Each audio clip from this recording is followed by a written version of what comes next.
हरे कृष्णा राधे राधे। ओम नमो भगवते वासुदेवाय। कल बहुत ही पावन और पवित्र दिन था।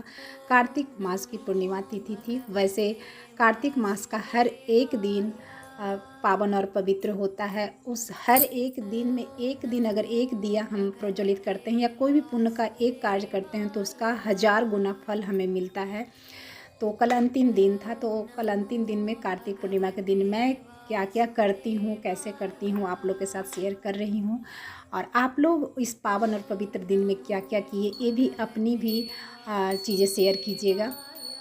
तो सुबह सुबह जैसा कि मैं बताई हूँ कि पंचभिक्षु व्रत, ये 5 दिन का व्रत मेरा चल रहा था। सुबह ब्रह्म मुहूर्त में 5 दिन उठ करके नहाना रहता, स्नान करना रहता, गंगा जल वगैरह डाल करके, आंवला का रस डाल करके, उसके बाद घर को साफ़ सफाई करने के बाद, खुद स्नान वगैरह करने के बाद मैं आ जाती हूँ तुलसी महारानी की सेवा करने के लिए। सबसे पहले सूर्य नारायण को अर्घ देने के बाद तुलसी महारानी की ही सेवा होती है पंचभिक्षु व्रत में।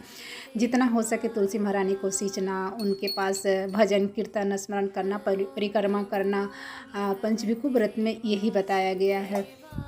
तो यहाँ पे तुलसी महारानी के पास मैं भोग लगाती हूँ, आरती करती हूँ, जल चढ़ाती हूँ। और उसके बाद कुछ मंत्र जाप जो होते हैं वो भी मैं यहाँ पे ही बैठ के करती हूँ। बहुत सुकून मिलता है। जो भी लोग ब्रह्म मुहूर्त में उठ करके ये चीज़ें करते होंगे ना, उनको ये चीज़ें पता चल रहा होगा कि कैसा लगता है। जो नहीं करते होंगे वो शायद मेरी चीज़ों को, मेरी जो मैं क्या फ़ील कर रही हूँ नहीं समझ पा रहे होंगे। वैसे इस तरफ लाइट मेरा है, लेकिन फिर भी लाइट मैं नहीं जलाती हूँ, क्योंकि ब्रह्म मुहूर्त में ये जो अंधेरा, हल्का अंधेरा रहता है ना, टिमटिमाता हुआ आसमान से तारे दिखते रहते हैं, उसके बीच में आप घी का दिया प्रज्वलित करते हैं। वो चीज़ से ना आप अंदर से इतनी एनर्जी आपको मिलती है ना, जितना कि आपको लाइट में नहीं आ पाती है। सच में लगता है ऐसा कि हाँ, ब्रह्म मुहूर्त में हम उठ करके, भोर में उठ करके, चारों तरफ शांति है उसमें। हम जप तप करते हैं, मंत्र जाप करते हैं। और यहाँ पे मैं कुछ पाठ करती हूँ, जैसे गोपाल सहस्त्र नाम का पाठ, विष्णु सहस्त्र नाम का पाठ, गीता जी का पाठ, रामायण जी का पाठ, सब कुछ मैं यहीं पे करती हूँ तुलसी महारानी के पास ही।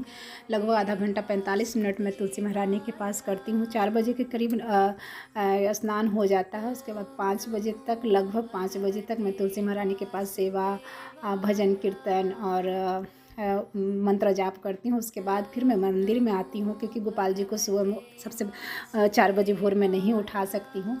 तो उसके बाद आकर के गोपाल जी को जगाती हूँ, उनको अभिषेक वगैरह करती हूँ, क्योंकि पूर्णिमा तिथि थी। तो पूर्णिमा तिथि कोई खास तिथि, एकादशी तिथि, पूर्णिमा तिथि पे मैं अभिषेक करती हूँ, पंचामृत से अभिषेक करती हूँ। उसके बाद यहाँ पे तुलसी काष्ठ का, जैसा कि मैं आप सबको बताई हूँ कि तुलसी काष्ठ का मैं हमेशा कोशिश करती हूँ कि शुभ और अच्छे दिन, पावन दिन में तो कम से कम हम तुलसी काष्ठ का ही चंदन तिलक लगाएं अपने श्री हरि नारायण को, लड्डू गोपाल जी को।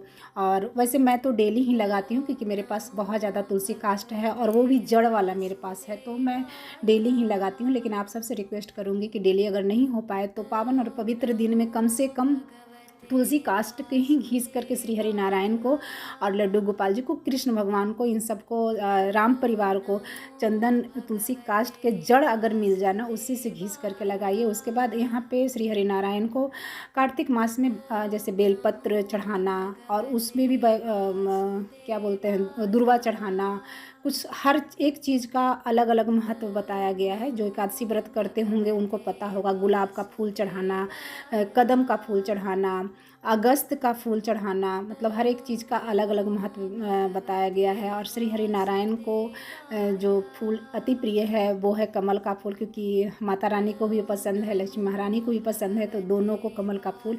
तो जो भी मेरे पास था, दुर्वा था, बेलपत्र था, कदम का फूल नहीं मिला, अगस्त का फूल नहीं मिला, गुलाब का फूल मिल गया, और कमल का फूल तो यहाँ हमेशा मिल जाता है। तो जो जो चीज़ें मुझे मिलती हैं वो पूरे महीने में कोशिश की हूँ श्री हरि नारायण पे की सेवा करने का। उसके बाद मैं आरती करती हूँ, भोग लगाती हूँ श्री हरि नारायण को। और आज कार्तिक मास था तो मीठा कुछ अपने हाथों से मैं मार्केट से, जैसा कि मैं बताई हूँ कि मार्केट से ला करके मैं भोग लगाना मुझे उतना अच्छा नहीं लगता है। हाँ, अगर घर में कुछ बन जाए उसके बाद मार्केट से कुछ आता है तो वो चलता है, लेकिन बिना हाथ से भोग बनाए हुए भोग लगा करके सिर्फ मार्केट से भोग ला करके लगा देना, ये मुझे बिल्कुल भी अच्छा नहीं। चाहे एक ही भोग मैं क्यों नहीं लगाऊँ। तो यहाँ पर मैं खीर का, मखाने के खीर और साबूदाने के खीर का भोग मैं अपने श्री हरि नारायण को लगाई थी। और ये देखिए लड्डू गोपाल का आज का श्रृंगार कितना प्यारे, मतलब जबकि सुबह सुबह बहुत जल्दी थी, फिर भी इतना फटाफट में मेरे लड्डू कभी कभी महादेव के सब इतने जल्दी में कभी कभी इतना अच्छा श्रृंगार करवा लेते हैं ना कि दिल खुश हो जाता है। और सुबह का टाइम था इसलिए मैं लाइट ऑन ही रहने दी थी। और उसके बाद फिर मैं मंदिर जाती हूँ, 365 बाती का दिया मैं प्रज्वलित करती हूँ मंदिर में ले जा करके। तो ये सारे काम रात में भी करके रख देती हूँ मैं। उसके बाद में हम लोगों की सवारी 6 बजे के लगभग में, थोड़ी सी लेट में हो गई थी, 5:45 तक सूर्योदय का टाइम था, लेकिन थोड़ा सा मैं लेट हो गई थी। 6 बजे तक मैं मंदिर निकलने की कोशिश की, पहुँच जाती हूँ। उसके बाद वहाँ पर बहुत भीड़ होती है, क्योंकि यहाँ पर जो लोकल लोग हैं ना, आज नदी तालाब में ना दिया प्रज्वलित करने का बहुत ही मतलब फल मिलता है। ये भी कार्तिक जो कथा है ना, कार्तिक मास की जो कथा आता है उसमें बताया गया है, तो हो सके तो आप लोग पढ़िएगा तो जानिएगा। तो यहाँ पे नाव बिकता है, नाव बना हुआ जो केला का जो थम होता है ना, उसका नाव बना के बेचते हैं, और भी थर्मोकोल वगैरह का भी बेचते हैं, लेकिन केला का थम का शुभ होता है। ये देखिए कितनी भीड़ थी, चारों तरफ मेला वगैरह भी लगा हुआ था, चाट समोसे वाली जो मेला होता है उस तरह का मेला सुबह सुबह लग जाता है, क्योंकि बहुत ज़्यादा लोकल लोग बहुत ज़्यादा आते हैं। तो मैं हर साल, जब से यहाँ पर मैं हूँ 10 साल से लगभग, तब से मैं यहीं पर जाती हूँ हर साल। और यही तालाब है, ये तालाब तो आप लोग देखे ही होंगे, हमेशा मैं दिखाती हूँ। एक अलग ही कनेक्शन यहाँ से मेरा जुड़ गया है। ऐसा लगता है ना कि जैसे यहाँ जाने के बाद बहुत सुकून मेरे को मिलता है। तो हम दोनों ने मिल के, क्योंकि शुभ कार्य, कोई भी शुभ कार्य जब आप शादीशुदा होते हैं ना, कोई भी शुभ कार्य करते हैं तो दोनों को साथ में करना चाहिए। तो हम लोग दोनों भी कोशिश करते हैं कि कोई भी शुभ कार्य करें तो दोनों साथ में करें। कभी ऐसा होता है जब पॉसिबल नहीं होता, हस्बैंड बिजी होते हैं तो नहीं हो पाता है, लेकिन फिर भी पूरी कोशिश हम लोगों की होती है कि पावन और पवित्र दिन पे कम से कम दोनों साथ में रहें। उसके बाद ये शाम का है, शाम में मैं हवन, छोटा सा हवन करती हूँ। जैसा कि मैं हमेशा आप सबको बताती हूँ कि तुलसी काष्ठ का मैं हवन करती हूँ पावन और पवित्र दिन पे। और फिर यहाँ पे भी घर में भी 365 बाती के दिया प्रज्वलित करती हूँ। तो दिया उतना नहीं रखती हूँ, लेकिन बाती पतला पतला बना करके एक दिए में 20, 25, 30 बाती डाल करके सारे घर में 365 बाती का दिया प्रज्वलित करती हूँ। जैसे कुछ मंदिर में, कुछ तुलसी महारानी के पास, कुछ मेन गेट के पास, आंवला के पौधा के पास, बेल के पौधे के पास, मेन गेट के पास, अपने बेडरूम में, हॉल में, पूजा रूम में, सब जगह 365 बाती का दिया प्रज्वलित करती हूँ। पूरे घर को दिए से जगमगा उठता है, बहुत अच्छा लगता है। तो जो लोग ये सारी चीज़ें करते हैं ना, उनको बहुत आकाश दीप जरूर प्रज्वलित करना चाहिए। हो सके तो कार्तिक मास में पूरे महीने आकाश दीप प्रज्वलित कीजिए, और नहीं तो कम से कम पावन दिन पे, जैसे पूर्णिमा तिथि पे, एकादशी तिथि पे, तो ज़रूर ही आकाश दीप प्रज्वलित कीजिए।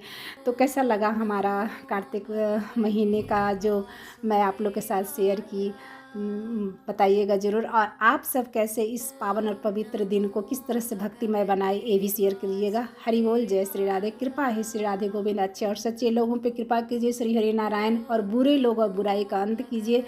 मैं बुरे लोग और बुराई से बहुत ज़्यादा मन दुखी होता है, इसलिए मैं हमेशा जो भी पूजा पाठ करती हूँ, हर प्रार्थना में मैं यही शामिल करती हूँ कि प्लीज़ ईश्वर बुरे लोग और बुराई का अंत कीजिए, और हमारे पृथ्वी पर अच्छे लोग और अच्छाई ही सिर्फ रहे। हम सब एक दूसरे के साथ अच्छे और अच्छाई में साथ दें, और बुरे और बुराई करने वालों का अंत करें। हरि बोल, जय श्री राधे।